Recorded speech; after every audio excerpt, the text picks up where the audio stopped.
Bonsoir. Merci beaucoup d'être avec nous sur Monaco Info pour nous dévoiler notamment les chiffres atteints par l'application Carlo durant ces fêtes de fin d'année. Alors, quel bilan tirez-vous justement ? Cette année, on a eu énormément de transactions comparées aux années précédentes. Donc, il y a eu aussi une augmentation des montants des bons cadeaux offerts, donc plus de 30% qui ont été offerts aux employés de la fonction publique. Et en tout, on a enregistré une augmentation de 100%, donc 2 fois le volume de l'année dernière.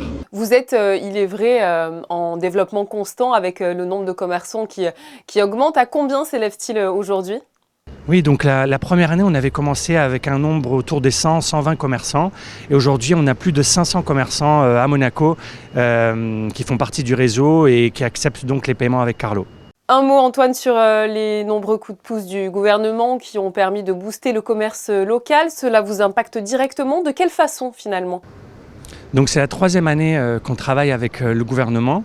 Donc le gouvernement soutient cette opération et soutient l'application Carlo à Monaco en prenant en charge les frais de plateforme pour les commerçants, mais aussi en distribuant les bons cadeaux aux employés de la fonction publique et aux employés du CHPG.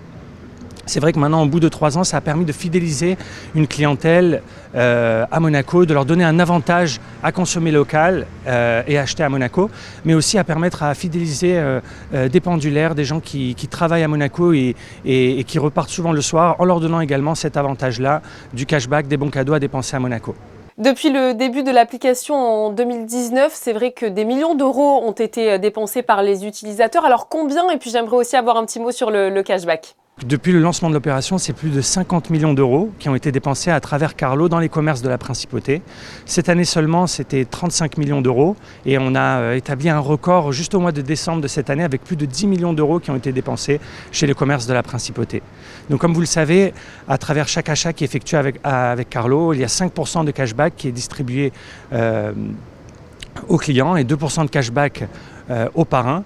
Et c'est plus de 95% du cashback qui a déjà été redépensé à Monaco, donc du cashback qui a vraiment permis d'accomplir cette mission, de donner un avantage aux clients de consommer local et d'augmenter leur pouvoir d'achat en Principauté. Quand on écoute ces chiffres, on se rend compte que c'est une vraie réussite à l'image de la popularité de l'application. Comment expliquez-vous un tel succès ? Donc c'est un travail qui se fait étape par étape, une construction d'un produit qui essaie de répondre au maximum aux besoins des utilisateurs et des commerçants qui ont probablement vu durant ces 3 années comment l'application a également évolué d'un point de vue interface. Mais également par cette volonté de l'ensemble des acteurs de Monaco, dont le gouvernement, et dont même également aujourd'hui les entreprises monégasques qui offrent des bons cadeaux à leurs employés et qui ont cette conscience que contribuer à l'économie locale et créer un cercle vertueux en Principauté peut amener une certaine dynamique et un certain développement sur le long terme. Vous aviez déclaré il y a plusieurs mois vouloir devenir un moyen de paiement privilégié à Monaco et que les utilisateurs s'y habituent. Avez-vous le sentiment, après 3 années d'existence, que c'est le cas finalement ?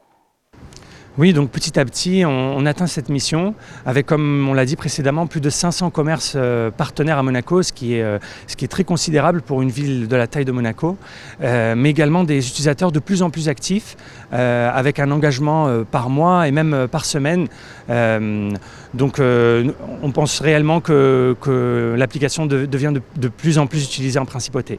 Merci beaucoup à vous, Antoine Barry, d'avoir répondu présent à notre invitation sur Monaco Info. Merci à vous, merci. C'était un plaisir, merci beaucoup.